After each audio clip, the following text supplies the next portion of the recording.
आमच्या गावाकडे बेंद्राला चकल्यांनी करंज्या बनवतात, तर त्याच आमच्या गावाकडच्या पद्धतीनं मी तुम्हाला चकल्या बनवून दाखवणार आहे. तर त्यासाठी इथं मी सुरुवातीला अर्धा किलो हरभरा डाळ घेतली. हरभरा डाळ आपल्याला चांगली भाजून घ्यायची आहे. या चकल्यांचं बघा प्रमाण अगदी सोपं आहे, याशिवाय बिघडत नाहीत आणि संपेपर्यंत कुरकुरीत राहतात.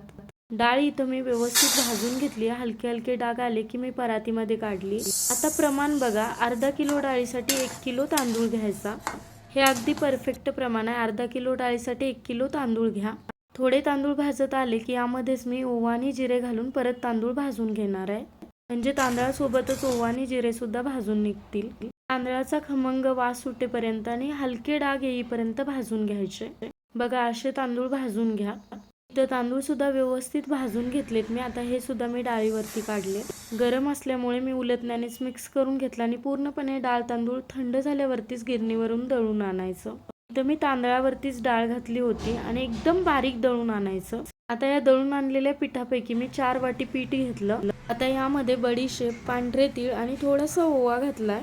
आज मी चटणी आमच्या गावाकडच्या चटणीतलीच घालणार आहे, कारण ही एकदम लाल भडक आहे. मे महिन्यात गावी गेलेलो तेव्हा माहेरहून आणली होती. तर मी 5-6 चमचे घातले. तुम्ही तुमच्या आवडीनुसार चटणी घाला. हळद आणि मीठ सुद्धा घालून चांगलं मिक्स करून घेतले. आता यामध्ये बरोबर 6 चमचे कडकडीत गरम तेलाचं मोहन घातलं. आता हे तेल पिठाला चांगलं चोळून घ्यायचं आहे. लक्षात ठेवा, 4 वाटी पिठासाठी 6 चमचे तेल घाला. आपल्या हाताला सोसवेल इतकं गरम पाणी असलं पाहिजे. इथं मी गरम पाणी करून घेतले आणि पिठामध्ये घालून थोडं थोडं घालायचं आणि पीठ घट्टसर मळून घ्यायचं. इथं मी चकलीचं पीठ व्यवस्थित मळून घेतले. आता यातलं थोडं पीठ घ्यायचं, म्हणजे जेवढं साच्यात बसेल तेवढं प्रत्येक वेळी पीठ घ्यायचं. कोमट पाण्याचा हात लावून चांगलं मळून घ्यायचं. आता जितकं बसेल तितकं पीठ दाबून दाबून चकलीच्या साच्यामध्ये भरायचं. साचा दाबून भरला की चकली तुटत नाही. इथं मी प्लेटवरती चकल्या गाळून घेणार आहे. तर बघा, इतकं उंच धरलंय तरी सुद्धा चकल्या तुटत नाहीयेत. व्यवस्थित शेवटचं टूक चिकटवून घ्यायचं आणि प्रत्येक वेळी साचा भरताना पीठ मळून घ्यायचं, म्हणजे अजिबातच तुटत नाहीत. तेल व्यवस्थित गरम झाले. आता गरम तेलामध्ये चकल्या तळायला सोडल्या. दोन्ही साईडनं चकल्या चांगल्या तळून घेतल्यात. त्या चकल्या अजिबात तेलकट होत नाहीत. थोड्याशा थंड झाल्या की डब्यामध्ये भरून ठेवा, मऊ पडत नाहीत.